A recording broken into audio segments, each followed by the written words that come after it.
제52편 다윗의 마스길 인도자를 따라 부르는 노래. 에돔인 도액이 사울에게 이르러 다윗이 아히멜렉의 집에 왔다고 그에게 말하던 때에, 포악한 자여, 네가 어찌하여 악한 계획을 스스로 자랑하는가? 하나님의 인자하심은 항상 있도다. 내 혀가 심한 악을 꾀하여 날카로운 삭도같이 간사를 행하는도다.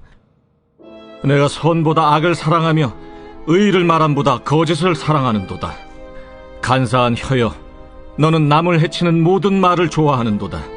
그런즉 하나님이 영원히 너를 멸하시며 너를 붙잡아 내 장막에서 뽑아내며 살아있는 땅에서 내 뿌리를 빼시리로다.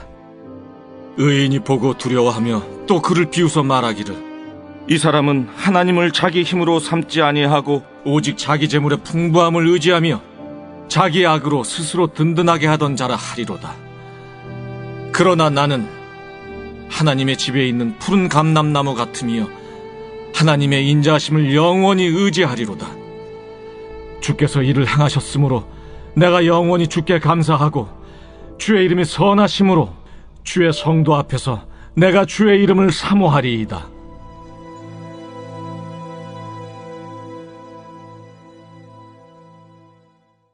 오늘 시편 52편의 배경은 사무엘상 22장에 기록된 내용에서 등장하고 있는 에돔 사람 도액에 관한 이야기입니다.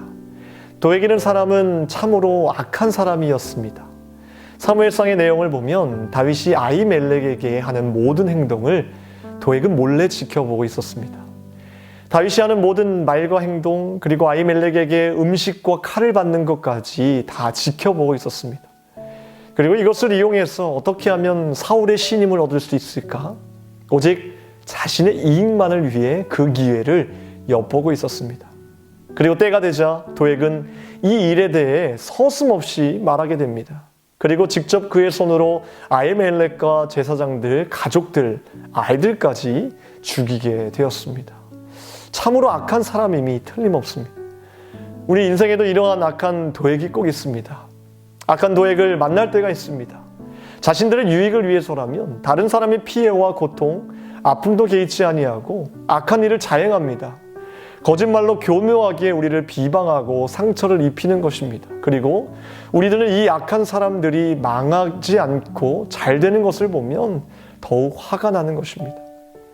우리 인생에 악한 도액을 만났을 때 우리는 어떻게 해야 정말 그리스도인이라 칭함을 받을 수 있을까요? 이것은 굉장히 어려운 질문입니다. 우리는 인간인지라 악한 사람 앞에서 우리도 우리의 감정부터 나오게 되고, 악한 사람으로 인해 내 가족, 내 사랑하는 사람, 내 자신이 고통받게 되면 이것만큼 힘든 일이 또 어디 있겠습니까? 그럼에도 불구하고 우리는 우리의 감정대로 살아가는 것이 아니라 하나님의 말씀대로 살아가야 될 존재임을 기억해야 될 것입니다. 우리가 이 시간에 이러한 상황 가운데 하나님의 말씀 안에서 해답을 찾아야 된다는 것입니다. 우리의 인간적인 감정으로는 이미 악한 사람에 대해 우리 스스로가 심판했고 정죄했고 그로 인해 고통받았고 좌절해야 되는 것이 맞지만, 하나님의 말씀은 우리를 어떻게 인도하고 계시냐는 것입니다. 오늘 시편 52편 1절부터 9절은 다윗이 도액을 만났을 때 하나님께 올려드린 찬양이자 기도입니다. 그리고 우리의 방향이기도 합니다. 먼저 그는 도액의 악한 죄를 홀로 묵상하고 홀로 괴로워하지 않았고요. 가장 먼저 이 악을 하나님께 아뢰었다는 것입니다. 다시 말해 기도했다는 것입니다. 1절에 포악한 자여, 내가 어찌하여 악한 계획을 스스로 자랑하는가? 하나님의 인자하심은 항상 있도다. 우리의 첫 번째 스텝 또한 이것이 되어야 합니다. 하나님 앞에 기도해야 합니다. 그 악을 혼자 묵상하면서 분노하고 괴로워하는 것이 아니라 하나님 앞에서 이 문제를 놓고 기도해야 합니다. 그리고 두 번째로 생각해야 할 것은 5절 말씀입니다. 그런즉 하나님이 영원히 너를 멸하시며 너를 붙잡아 내 장막에서 뽑아내며 살아있는 땅에서 내 뿌리를 빼시리로다. 우리는 악한 사람을 만났을 때 순간 우리가 그 사람을 심판하고 싶은 마음이 듭니다. 그런데 다윗은 이렇게 고백하고 있는 것입니다. 하나님이 너를 영원히 멸하실 것이다. 심판은 오직 하나님께만 있다는 믿음입니다. 우리를 때때로 악인들이 잘 되는 것을 보면서 분노하고 저런 자를 심판하지 않으신 하나님에 대해 의심할 때가 있습니다. 이것 또한 인간의 연약한 생각입니다. 때가 되면 하나님은 반드시 심판하십니다. 하나님이 심판하시는 것입니다. 도액은 다윗의 믿음대로 하나님 손에 심판을 받게 됩니다. 성경은 그것을 기록하고 있습니다. 세 번째 해야 할 일은 7절과 8절입니다. 이 사람은 하나님을 자기 힘으로 삼지 아니하고 오직 자기 재물의 풍부함을 의지하며 자기의 악으로 스스로 든든하게 하던 자라 하리로다. 그러나 나는 하나님의 집에 있는 푸른 감람나무 같으며 하나님의 인자하심을 영원히 의지하리로다. 아멘. 우리가 세 번째로 해야 할 일은 다윗처럼 악한 사람을 통해서도 자신의 믿음을 세울 줄 알아야 한다는 것입니다. 우리의 인간적인 감정대로라면 악한 사람을 통해서 괴로워하고 고통받고 두려워하는 것이 자연스러운 것이지만 믿음의 사람은 다릅니다. 믿음과 두려움은 항상 반비례하는 것입니다. 믿음이 크면 두려움은 작아집니다. 하지만 두려움이 커지면 우리의 믿음도 작아지는 것입니다. 믿음이 있으면 아무리 악한 사람일지라도 그 사람을 통해 다윗처럼 더욱 견고해질 수 있다는 것입니다. 다윗은 고백합니다.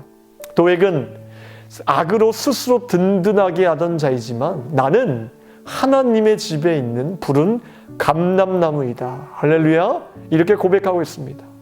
얼마나 귀한 고백입니까? 너 때문에 내가 꺾이는 나무가 될 줄 아느냐? 너 때문에 내 사명을 내려놓을 줄 아느냐? 너 때문에 내가 기도를 쉴 줄 아느냐? 너는 악한 사람이지만 나는 하나님의 사람이다. 절대 꺾이지 않는 푸른 감람나무이다. 사명자이다. 라고 고백하고 있는 것입니다. 다윗이 무엇을 열망하고 있는지가 보이는 것입니다. 악한 사람들도 그 누구도 꺾을 수 없는 그의 열망이 느껴지는 것입니다.